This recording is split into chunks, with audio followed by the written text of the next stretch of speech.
नमस्कार दोस्तों, मैं हूं नीरज और आप देख रहे हैं सलाम इंडिया न्यूज। दोस्तों, भारत और नेपाल के रिश्ते लगातार बिगड़ते जा रहे हैं। पहले सीमा विवाद और अब पाम ऑयल में पाबंदी। भारत ने इन दिनों चीनी चमचों पर ऐसे सख्त कदम उठाए हैं कि वो अपनी पूरी जिंदगी में भारत के खिलाफ नारेबाजी नहीं लगा सकेंगे। बता दें कि भारत ने नेपाल और बांग्लादेश को तगड़ा झटका देते हुए इनसे आयात होने वाले पाम ऑयल पर प्रतिबंध लगा दिया है। जानकारी के मुताबिक भारत ने इन देशों से 3 लाख टन से भी ज्यादा रिफाइंड पाम ऑयल की मंजूरी रद्द कर दी है। साफ्टा यानी कि south Asian free trade area के तहत नेपाल और बांग्लादेश को भारत को पाम ऑयल बेचने के लिए किसी भी तरह का आयात शुल्क नहीं चुकाना पड़ता है। हालांकि साफ्टा समझौते के कुछ शर्तों के मुताबिक दोनों देश खुद पाम ऑयल का उत्पादन नहीं करते हैं, जिसकी वजह से भारत ने इनके तेल के आयात को रद्द करने जैसा सख्त कदम उठाया है।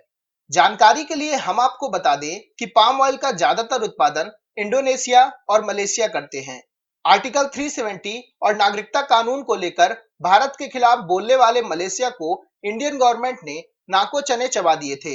भारत ने मलेशिया से होने वाले पाम ऑयल के आयात पर रोक लगा दी थी ताकि मलेशिया को अपने किए की सजा मिल सके। अब बात करते हैं कि नेपाल और बांग्लादेश ने ऐसा क्या कर दिया कि भारत को ना चाहते हुए भी इनके तेल में प्रतिबंध लगाना पड़ा। दरअसल ये देश खुद ही इन चीजों का उत्पादन नहीं करते हैं, इसलिए कुछ लालची आयातक और व्यापारी अपने सामान को इन देशों के जरिए भारत को बेचने की कोशिश करते हैं ताकि साफ्टा के तहत नेपाल और बांग्लादेश को आयात शुल्क में मिलने वाली छूट हासिल करके दें।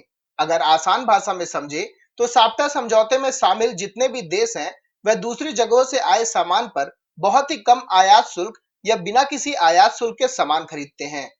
लेकिन इसमें भी एक शर्त है कि नियम के मुताबिक जहां से यह सामान निर्यात किया जाता है वो सामान उसी देश में बना होना चाहिए, तभी ये छूट उन देशों पर लागू होती है। लेकिन नेपाल और बांग्लादेश में पाम ऑयल का उत्पादन नहीं होता है, इसी कारण ये मलेशिया जैसे देशों से ऑयल खरीद कर भारत को बेचते थे।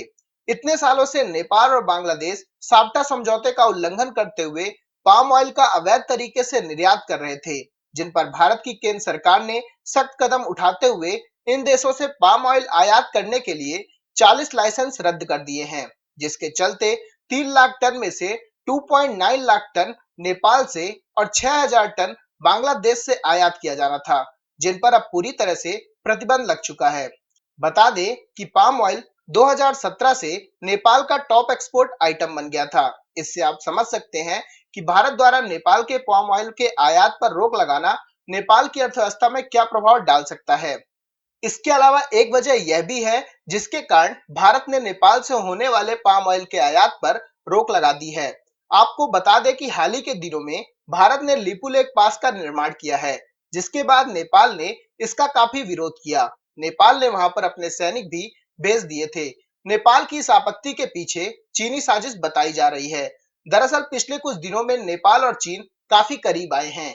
नेपाल के पीएम केपी शर्मा ओली की कम्युनिस्ट पार्टी चीन का पूरा समर्थन करती है।